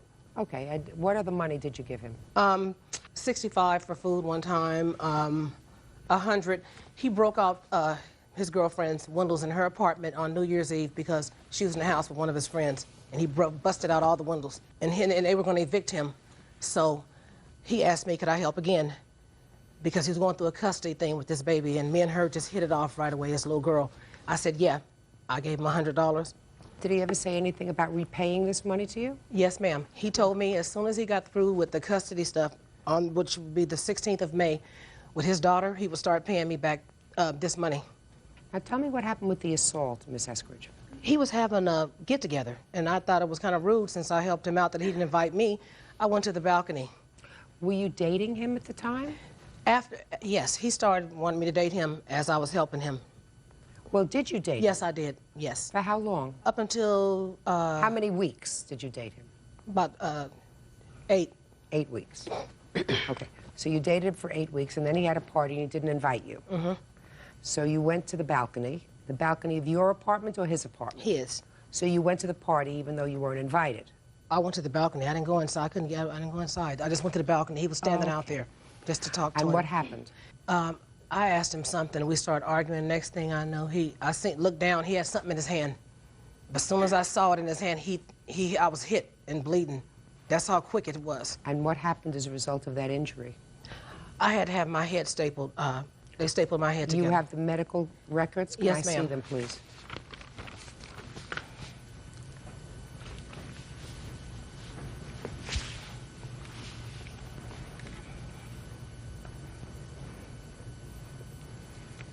Did you file a police report? No, because I was afraid that with the custody stuff, I didn't go to the hospital till the 15th. It happened around the 13th. I was scared. He wanted me to leave with him after he hit me. He was scared, I was scared. He wanted me to leave with him.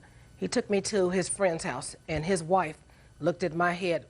I didn't know if the police was going to come and take his daughter away. I was so close to her, attached to her, I was scared.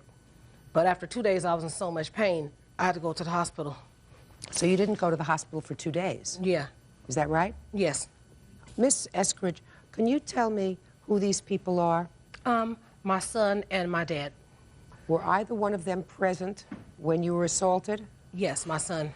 Okay, step up here. Tell me your name. Jerome Messenberg. Jerome, do you live with your mom? Yes. Who else lives there? My sisters and my brothers. I have 6 kids. Do you know Mr. Curl? Yes. Have you ever seen him in your home? No. He's never been to your home as far as you know? No. Tell me what you saw on the day that your mother was injured. I was outside with 2 of my brothers, and My mom was standing by the balcony. I don't know what she was doing, and then I seen something hit her in the head, but I thought nothing of it because the way it bounced off, and it looked like a rubber ball, like it could be a rubber ball or something soft, so the way it bounced off. Did you see which direction it was thrown from? It came from inside of his curtains, inside of his house. Did you ever see what it was? No. You never saw what it was. His nephew told me, other people in the building told me what he threw. Well, you can't tell me what anybody else I didn't said see it. to I you. just seen something in his hand, and Okay. I didn't know what it was. All right, Mr. Curl, let me hear from you, sir. Tell me about this party that you had in your house. I had like a little get-together, but no, she wasn't invited. Because for one reason, she wasn't my girlfriend, and my girlfriend stayed in the next apartment. And then, you know, but she was a friend, and yes, me and my girlfriend, yeah, we had a little misunderstanding, but she done a little things for me, but I know it was a loan. She never told me it was a loan. Did she give you any money, sir? She gave me like a little change. Here you go. No, I'm not talking about change. $60, $100. No, she bought me like probably some like McDonald's for me and my daughter. What about these windows that got broken out, sir? You want to tell me about that? Yes, I will. Yes.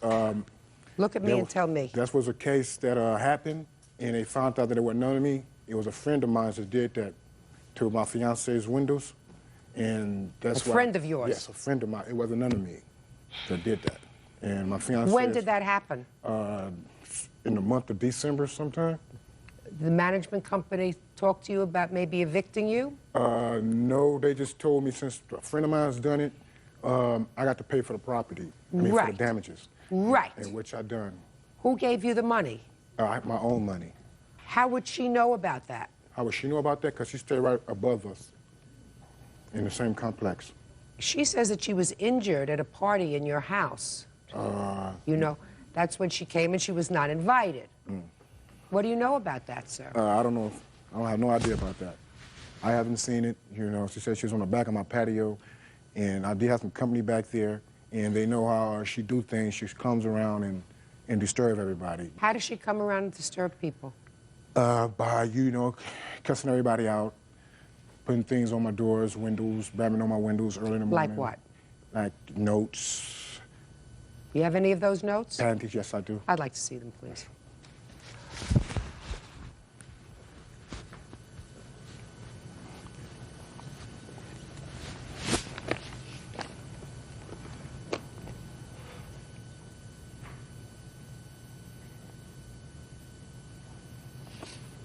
Miss Eskridge, why do you put these notes on their door?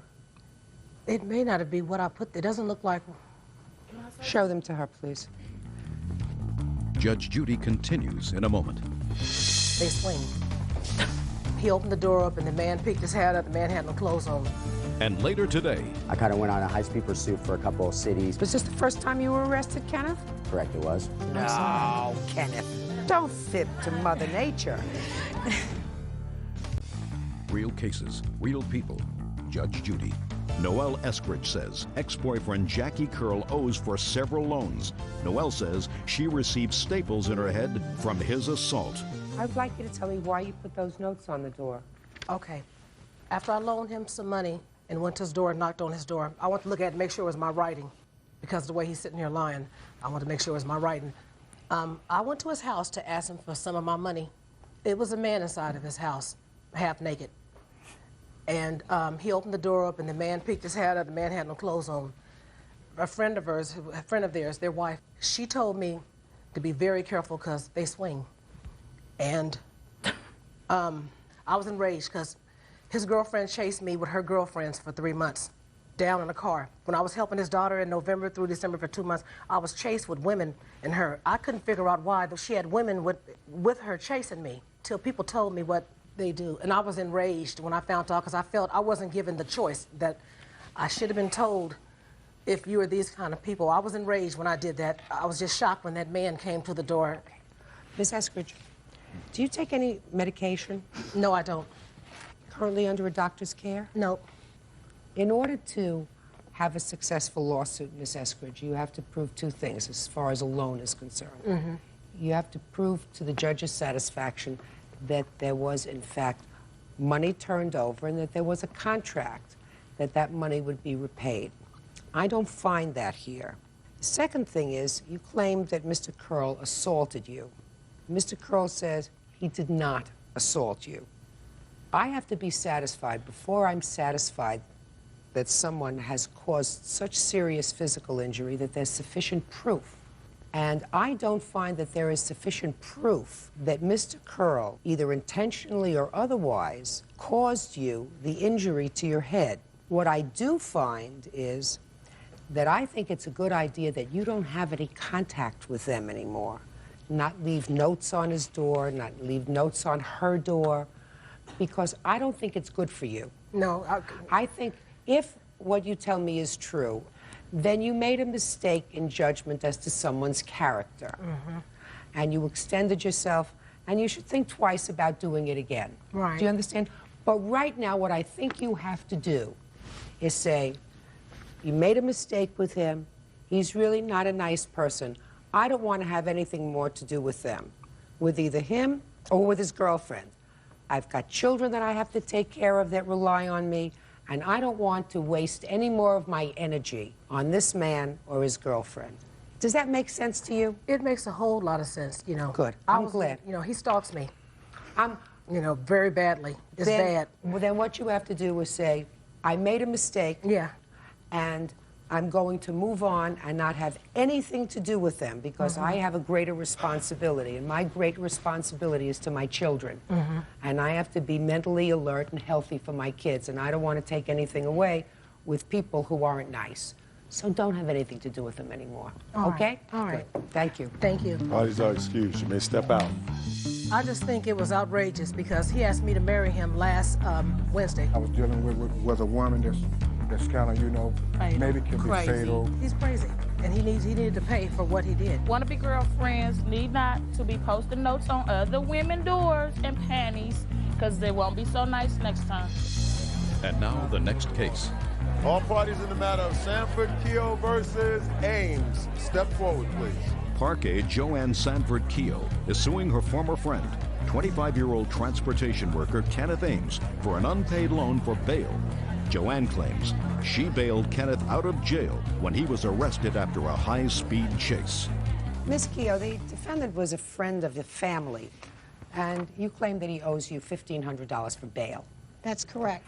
He seems to say, I don't know what she's talking about. Right? Correct. So we're going to find out. How do you know him? I know Kenneth through my husband. My husband introduced me to Kenneth maybe about 6, 7 years ago. And since then, we've been doing favors for Kenneth for I don't know how long. On March 4th, 2001, I got a phone call from the jail saying he needed to be bailed out. It was Kenneth. And I told him then, I said, I don't have any money. I said, so I can't bail you out. He goes, oh, well, I have the money. So as soon as you bail me out, I'll write a promissory note to the bondman that I'll pay. I said, well, okay, you get that together with them, and then you call me back. In the meantime, I got 4 other phone calls from the bail bond saying, okay, it's been arranged, the third party's paid the money, all we need is the signature. So I talked to Kenneth again on the phone after that, and I tell him again, I said, Kenneth, are you sure you're going to be able to pay? I said, because I don't have any money, and I'm not going to be able to pay this. Oh, yeah, I can pay. You know I have your rent money, I have the car money, so forth and so on. This is what he was saying. So I signed for him. So you guaranteed his bail? Yeah. You didn't actually put out any money? No. But you signed as a guarantor? Right. Let me see the paperwork. I'll get to you in a minute, Kenneth. Did after a high-speed chase. What were you arrested for, Kenneth? Disrespect for public safety. What? Disrespect for public safety. And you had got $25,000 bail for that? Correct. Tell me the facts underlying that case, Kenneth. The facts underlining, pulled over at a bad timing, unfortunately without a license at the time. Did an unfortunate thing of taking the police for a drive. I kind of went on a high-speed pursuit for a couple of cities, places, here's and there's, and at the end of it... Was this the first time you were arrested, Kenneth? Correct, it was. It's the first time you were arrested? No.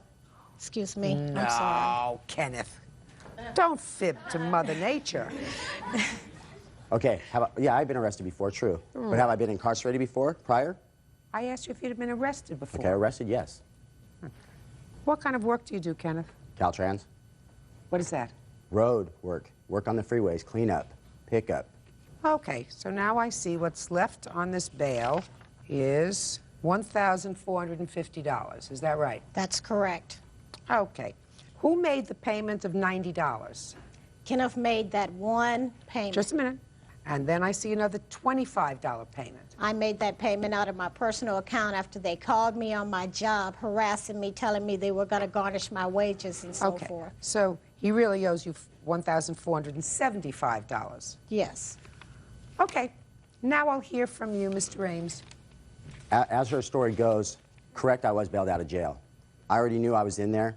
I could either be OR'd without having a record prior to my name, so I figured if I even sat in there, it did not matter. But yet the fact of friends and other people that I knew said that I shouldn't sit in there due to the fact that anything could happen at any time. My employment could go down the tubes. So to get out of there. What's the name of that comedian that talks and you can't understand him? Foster Brooks? That's the one that acts drunk. I don't have a clue as to what this man is saying to me. You want to start again? You cannot understand what I say, excuse me? I cannot understand a word of this defense. Not a word. Here, let me start over then. Good.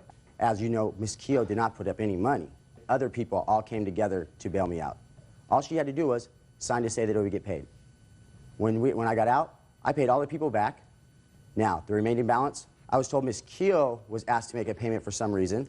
Then when I found out it was a $25 payment, which the payments were $90, I mean, petty, called me up telling me, I just paid your whole payment for you this month. You didn't pay me a payment, you paid $25. That's not even, that's barely a quarter of the payment. Stop there. I'll make sure that the rest of it gets paid. It was paid off totally in full. You have proof of that, sir? Unfortunately, the person who did the payment off, his wife has the receipt. I cannot get in contact with her because he is gone right now. No, all you have to do is go to the bail bondsman. They have all my numbers. They knew when I lived with my mom when I also got out. To me. If I owed a prior balance. Pay careful attention to what I just said. You said somebody else paid off the remaining balance. So there was no balance. But their wife is having a baby and is in Saskatchewan, whatever. So you couldn't get the receipt. So I said to you, that's your defense, that it was paid by somebody else and that there is no balance.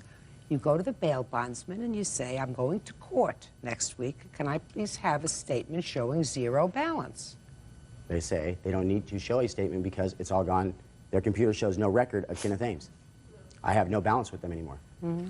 I owe them nothing. You work full-time? Yes. You on salary? No. You get any kind of assistance? Is that what you're working for? No. You work for nothing? No, I do not work for nothing. Well, what do you work for? Caltrans. You know what Caltrans is? California Transit. Well, that's what he said. That's why I asked him if he Service. got a salary, and he said no. It's not a salary. I get paid by the hour. Ask me the hourly wage, not a salary. Salary would be a set pay, huh? I do understand Foster Brooks. You do? Yeah, him I understand. Yeah, me too. I'm glad you're working. Judgment for the plaintiff in the amount of $1,475. Thank you, that's all. Parties are excused. You may step out. Caltrans? Yeah. Hey, I'm there every day. I keep my job and I keep myself safe. High-speed pursuit in cities? Yeah, right. I was in jail. I didn't have to toss up a penny. Friends just bailing you out just because they want to save your job. If you don't have a job, they can't save one. She was like family to me until she let this little matter get in the way. Don't call me if you need bail.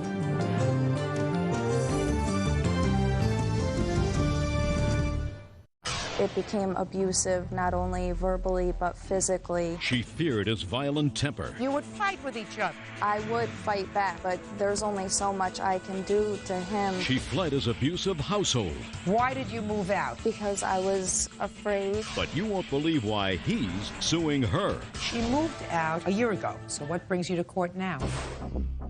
Judge Judy. You got some nerve. His former live-in girlfriend, 21-year-old hotel receptionist Lindsay Holmes, for bills and unpaid rent. Judge? Good, how are you? Good. It's case number 95 on the calendar in the matter of Raymond versus Holmes. Parties have been sworn in. You may be seated. Folks have seats. Mr. Raymond, you and the defendant were involved in a romantic relationship and decided to lease an apartment together. The defendant moved out sometime during the lease, and you want her to be responsible for her half of the rental of the apartment. That's what Yes, the case is that's about. Ms. Holmes says, oh, she was sort of forced to move out. She'll explain that to me. When did you decide to lease this apartment together? We leased the apartment February 5th, 2001. We were living previously at another apartment complex, but it was just strictly my name on the lease. And what prompted you to rent this apartment together? I was naive enough to think that we might be together for the rest of our lives and maybe start a family together one day, you know? And obviously I was wrong, and... That's the end of the story. How much were you paying in the old apartment? I was paying $685. And how much was the rent on the new apartment? $870. What was the financial arrangement as far as the rent was concerned? That we both pay half, and we were both paying half of electricity and telephone as well. How many months did you live there together? Together, we lived there for 5 3/4 of a month. Let's say 6 months. 6 months. Now, it is correct, Ms. Holmes, that you were paying half the rent. Yes. When did you move out and why? I moved out the beginning of the summer, probably end of July, beginning of August. Throughout our relationship, we had many of fights. It became abusive, not only verbally, but physically. And when did it become physically abusive? I have here, we both were arrested for breach of peace. We got into a fight. It was at the previous apartment that he lived at. So you both were arrested for breach of the peace? Yes. When? It was the day after Christmas in 2000. Fine. Don't give me ancient history, Miss Holmes. After that happened, you moved into an apartment together, and you signed a lease. Were there any incidents of domestic violence between the two of you after you signed the lease in February of 2001? In that residence? Yes. There was no actual police reports for any. That doesn't answer my question. There was violence. Well, tell me about it. It was just when we would argue, we would get into fights. You would fight with each other? Yes. All right. With each other? I would fight back because I'm a lot smaller, but there's only so much I can do to him. All right. You would fight with each other? To get him off of me and... Miss Holmes, you fought with each other. Why did you move out? And make sure I get a legitimate answer, please. Because I was afraid. No. I was sick No. of... That's not why you moved out. You may have thought you made a mistake and you didn't care for him anymore, but that's not why you moved out. You suddenly moved out. I wanted to end the relationship. Right. That sounds right. I had had enough. Fine. That sounds right. You didn't want to be with him anymore for whatever reason. Don't tell me what happened a year and a half before when you both were arrested for breach of peace. You didn't like him anymore. You wanted out. Did you have anybody else? No. Weren't dating anybody else? No. I still to this day haven't dated anyone. That's not the truth, Shh, Your Honor. just a second. Because that's what he believes in any event. All right. Now, when you moved out, what arrangements did you make with him with regard to the rent and regard to the lease? I told him that I would pay him for the month after that I had moved out, just to be nice, to help him out, because I understood that it was a lot of money, and that after that he was on his own. Did she have this discussion with you, Mr. Raymond? Yes, she did, Your Honor. Fine. She said she'd pay you 1 month when she wasn't there and then start looking for a roommate. Matter of fact, she said she was going to help me out every month, not just 1 month, until it was over. Did she pay you that 1 month? At the end of August, yes, or beginning of August, August 1st, she did. Okay. What kind of search did you do, sir, to find a roommate? Is not an answer. I tried to find a roommate. My best friend was going to move into the house, but it was just a 1-bedroom, so it was very hard to live with somebody else as well as the dog that we both owned. Really, no one else could be around the dog except for me and her. And it was hard to find somebody to live with a dog that is not their owner. Mr. Raymond, yes. She moved out a year ago. Yes. Are you still living in the apartment? No, Your Honor. When did you move out? February 5th. When your lease was up? Yes. Where did you go? I moved in with my best friend. And what's your rent? $300. So you did not attempt to get out of your lease? I attempted to, but without the $350 lease breakage fee, which I have in the lease right here, they wouldn't let me even try to do it because she has to come up with $350 for the lease breakage fee. As well, she wrote a letter. Well, she could have, listen to me, she could have, instead of giving you the $435, given them the $350 for the lease breakage fee. And then what would have happened to your rent? I would have still been able to cover it, probably. Okay. So instead of spending less money to break the lease, which she could have done, correct? She gave you more money for the month that she wasn't there. Yes. So I want you to tell me, Mr. Raymond, after a year, what brings you to court, sir? Judge Judy continues in a moment. Suddenly, when the money ran out and I didn't have any more money left, she was gone. No. Of course. And later today, we have a lot of strays. Strays are not your problem. Your problem is your two cats. real cases, real people. Judge Judy. Joe Raymond says former live-in girlfriend Lindsay Holmes owes for breaking an apartment lease. Lindsay says she moved out because she was scared of Joe. Go ahead. What brings me to court is, well, we still had relation within this year. I mean, we still talk to each other. It was on and off for the past year. And she continuously told me, I'm going to help you out, I'm going to help you out, I'm going to give you money. And I never received any money except for that one time in August. And I found out that she was seeing a Rocky Hill police officer.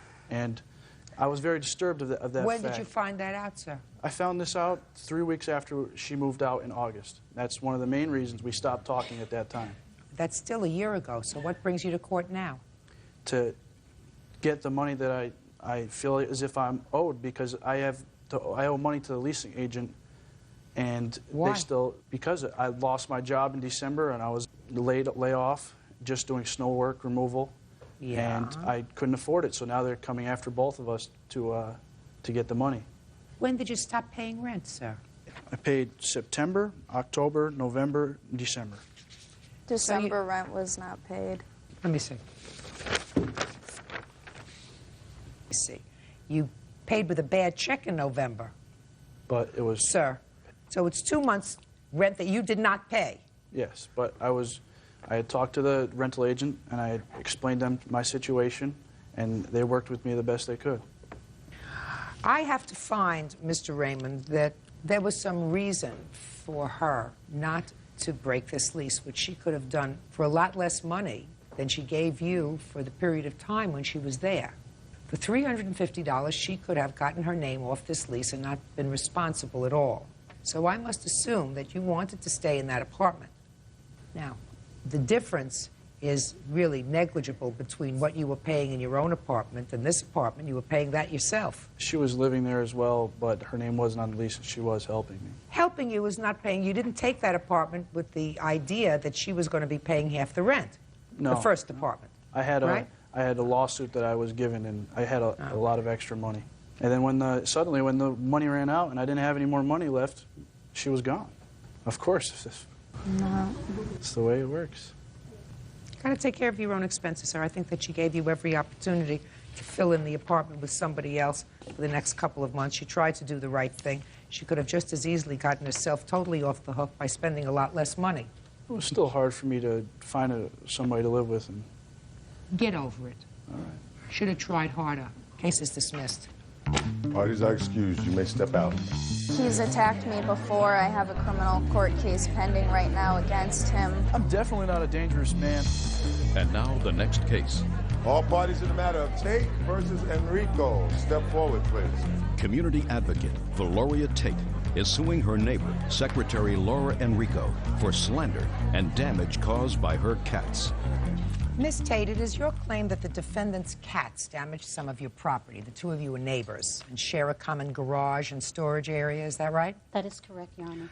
And that sometime later, when you tried to remedy this situation yourself, the defendant posted flyers around or passed out flyers in the neighborhood accusing you of trying to poison animals and children. After her neurotic behavior. Okay. So how long have the two of you been neighbors and shared this common space? I've lived there 5 years, and I'm not sure. I would say she's been there maybe 2 years. Year and a half now. Year and a half. You have 2 cats? Yes. Now tell me about this common space that you share. I have pictures of the common area. I'd like to see them.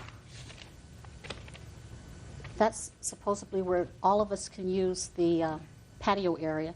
And I explained to my neighbor that I'm highly allergic to pets, and I can't go down there and entertain myself or my friends as long as cats are living on our tables. Go ahead. So I have several pictures. Is this the common space that you share? That's part of it. That's in the garage, and that's my personal space. That table was made for me. It's actually higher than a normal Just table. show me the Okay. Just show me the private space that you have for storage. Space. Okay. So tell me how her cats destroyed your property. Well, before they destroyed my literature that I placed in my garage and covered it very well with bags and mothballs, they've already destroyed a couple of plant pots, and used the bathroom in my plant pot. Did you see that, or did you just I assume? saw that, and when I saw it, I nicely went over to Laura and I told her, "Your cat's potted in my plant and my pot," and she would come over, clean it up and say a few nasty things, but she would clean it up.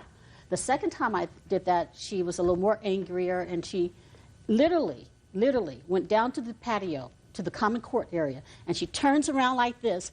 "Some people don't want my cat to, but not poop." Laura has this thing about you can't tell her to clean up behind her own pets because she feels, as she kind of indicated, cats have a right to. All right, she'll tell me what she feels. Okay.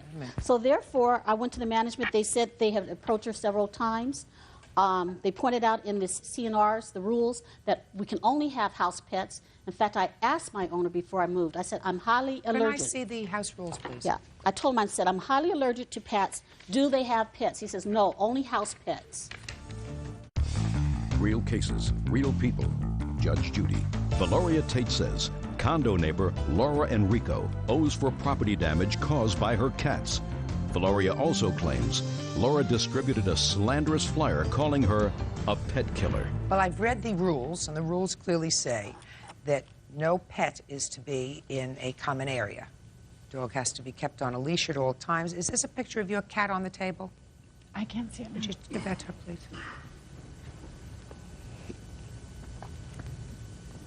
It's a black cat. And is your cat a black cat? He was, yes. Now, after certain of your property was destroyed, and your complaints say that you found that her cat urinated on a box, right? And there was literature in that box. Yes. What did you do? What did I According to do? your complaint, you put mothballs around the area. Oh, the reason I put the mothballs is before I left for the trip, her cat was in my area up on top of my boxes. I have never seen the cats on the boxes before at that time. So I went into the house, I had some mothballs, left the boxes on the boxes so you can see what they were, and I went on my trip. Okay. You had a confrontation with the defendant and a friend of hers accusing you of trying to poison children and animals. Yes. Is that right? That's correct. Okay. And then you said that there were some flyers that were distributed. I'd like to see those. Your Honor, the flyers were placed on everyone's door in our entire complex. There's 26 units.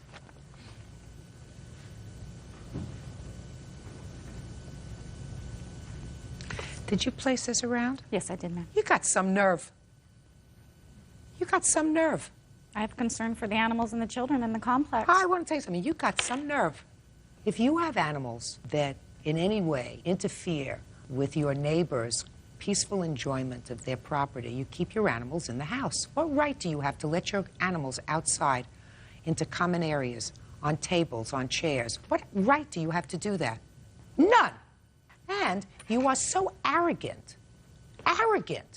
as to say the last line here is, if you have a problem with allergies, dislikes, phobias, or such about animals in the building, it might be suggested to move to another building. And you go through this whole grandfather clause because two people had cats that were outside. You say now it's grandfather, so your cats can be outside. If you want to have house pets and you want to let them outside, go buy a house in the woods and let your animals out in the woods where they don't bother anybody. But you live in a condominium complex where there are lots of other people. And it is possible that some adults, some children are afraid of cats. Somebody might want to come and put their lunch on the table, and your cat has just been walking around after walking around in feces, now walks around on the table. That's outrageous. And your reaction is, what? Cats will be cats? I mean, is that what you're saying? No, I'm not, but my cats aren't the only ones in the courtyard. We have a lot of strays that come into the garage and come That into the may courtyard. be. She can't complain about strays. Strays are not your problem. Your problem is your two cats. Because you are an owner or a tenant. I'm an owner. As an owner, you should want to do everything that you can to preserve the integrity of your space. What are you laughing about? Are you on medication? No, I'm not, Your No, I'm not, Your Honor, but the demonstrations of irrationality never occurred. She threatened me. She followed me. Let to me my ask you door. this question. Did you ever check with the management company to find out whether Miss Tate ever had any problems with prior tenants? No. You didn't? No. Did you ever have problems with prior tenants? No. I would say that you probably didn't. You keep your cats in your house because that's what the rules say. Specifically, rules that you gave and you signed for when you bought your condominium specifically said that only these two people, long gone, could have their cats out in the courtyard. You signed it. I assume when you signed it, you read it. Is that right? Yes, I did. So why didn't you abide by the rules you signed and read? The rules are your cats stay in your house. Yeah, right. And this is nasty. Don't like having my animals threatened to be killed. Well, why don't you keep your animals in your house? I will from now on. Perfect. Did we just solve that problem? Yes, you did, Your Honor. Fine. She doesn't mention your name in this, does she? No. Now, it's very possible that other people knew what she was talking about, but she doesn't mention your name. May I share with you why she didn't have to? Go ahead. Because she made such a big scene about I was trying to kill these cats and children. All the neighbors heard it, and then she called the police. Well, they knew there was only one person she was referring to. That I can't tell you what they knew. But she does not mention your name in this flyer. But certainly, Miss Enrico has agreed at this point, is that right, Miss Enrico, that you will keep your cats in your home from now on? Yes. Is that correct? Is Yes, that right? ma'am. Yes, ma'am. That seems to solve the problem. I will prepare that order, that's all. Parties are excused. You may step out. Laura has a little problem. She's irrational. This person that you're seeing talking out, I guess she took her values. I was afraid for the other animals and the children in the building. All the other neighbors try to work things out. I had no idea what I was being sued for. She'll work it out eventually, hopefully. I have better things to do. I do not like distension in my life. Maybe you've learned a lesson. No, grow up.